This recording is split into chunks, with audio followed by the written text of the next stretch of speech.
Night படுத்தாங்கன்னா அப்படியே காலையில் கட்டையாட்டம் போயிடும் கை. அந்த கையை எப்படி தூக்க முடியாது, அவங்க கண்ட்ரோலில் அது இருக்காது.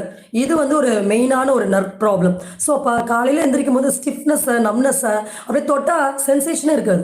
கையை தொடுவாங்க, அப்படியே கை என்னமோ அப்படியே ஒரு மாதிரி மதமதப்பா அந்த மாதிரி இருக்கும்.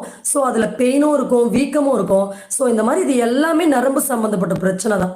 ஸோ அப்போ ப்ராப்பரான பிளட் சர்க்குலேஷன், பிளட் ஃப்ளோ வந்து உடம்புல இல்லை. ஸோ இன்னொன்று ஒன்று என்னன்னா, இந்த நரம்பு பிரச்சனைகள் எல்லாத்துக்குமே பார்த்தீங்கன்னா ஒரு மன இறுக்கம், ஒரு மன அழுத்தம். ராத்திரி கண்டிப்பாக சரியான தூக்கம் வராது. மோஷன் பார்த்தீங்கன்னா டைட்டாக இருக்கும். ஏன்னா நரம்புகள் எல்லாம் இறுக்கமாக இருக்கிறதுனால நமக்கு மெயினான அவுட்புட் வந்து இருக்காது. ஸோ இது வந்து இதில் இருக்கக்கூடிய ஒரு மெயினான சிம்டமாக இருக்குது. ஸோ அந்த ஸ்ட்ரெஸ்ஸையும் எப்படி சேர்த்து நம்ம குறைக்க முடியும் அப்படின்னு தான் பார்க்க போகிறோம்.